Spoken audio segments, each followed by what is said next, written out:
First of all, this is my 8th video, and I want to thank you for watching 7 minutes on the Sabbath day.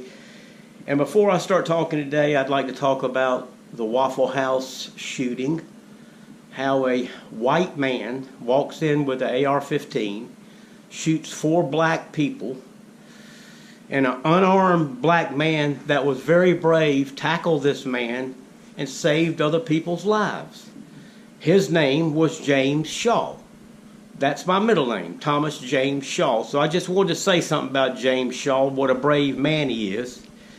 And it's kind of funny to me that if it would have been a black man shooting white people, it would have been much more talked about than a white man shooting black people. But I just wanted to give a shout out to James Shaw that what a brave black man you are, or what a brave man you are. Color doesn't really matter.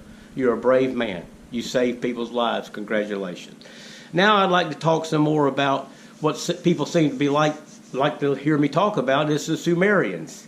And the Anunnaki is what they named these people, the men who came down from above.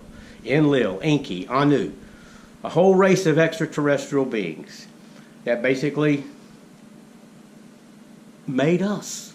That's what we were formulated in a genetic laboratory, and we were formulated not to worship the gods. We were made to work for the gods. That's what we did. One brother felt compassion for us, Enki, and he tried to help us. And by trying to help us and give us knowledge, light, gnosis, he was labeled as the bad guy, just because he wanted to end our bondage, our slavery, and make us as the gods. That isn't what his brother Enlil wanted at all. He wanted us to remain naked, barefoot, eating out of the grass, and drinking out of the creeks just like animals. But Enki didn't see it the same way. Just like Noah. The Sumerians have their own account of Noah. They called him the Sumerian Noah. This is a little bit before Noah's time. And they talk about how Enki actually told Noah to build an ark because he knew Enlil was trying to kill everyone. So what he told Noah to do is build this ark and take the seeds of every animal. And these weren't actually animals he took up there on the ark.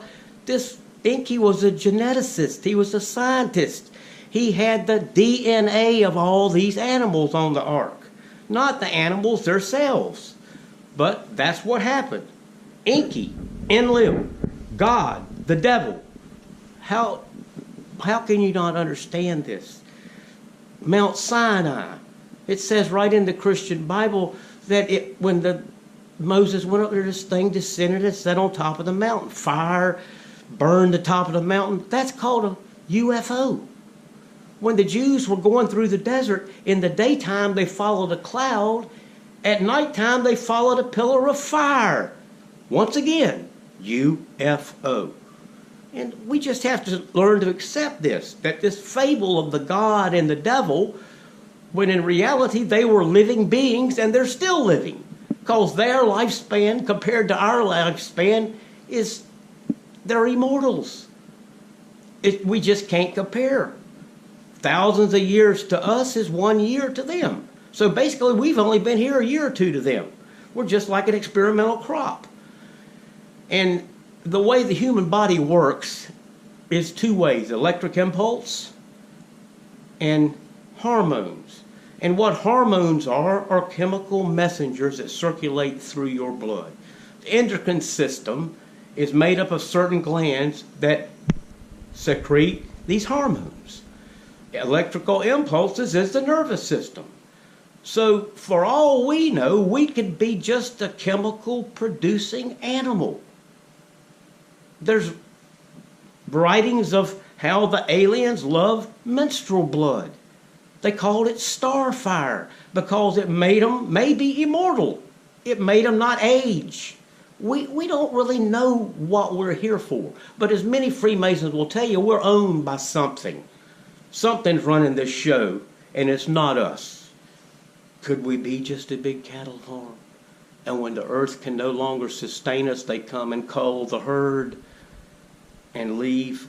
Well, if they left 144,000 people scattered over the earth in 7,000 to 8,000 years, as much as everybody likes to do the fun stuff, how many people will we have again? 6 billion? Doesn't take long. It multiplies quickly. But we don't know while we're here.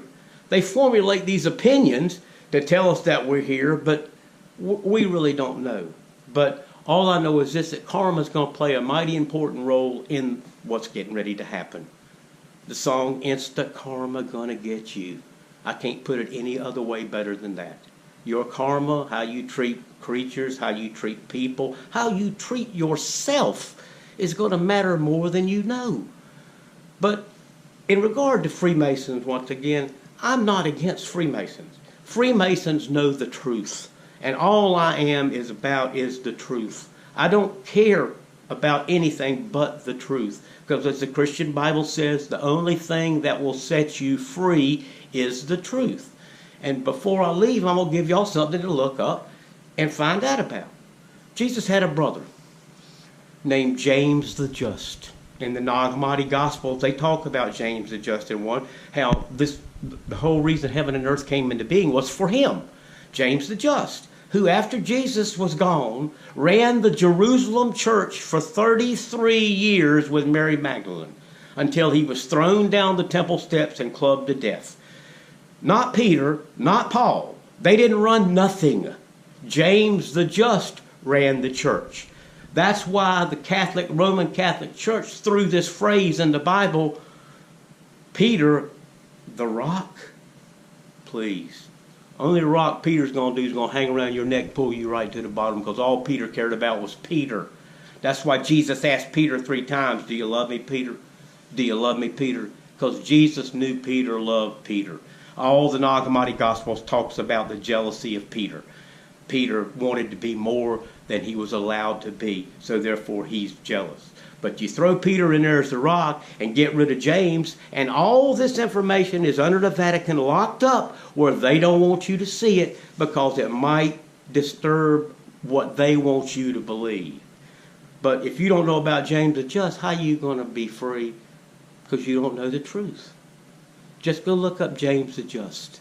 Study this man. There's people that wrote books on this man, that the only person that's going to bring us together, Islam, Christianity, and Judaism, is James the Just. So look him up. Thank you for listening. Till next time.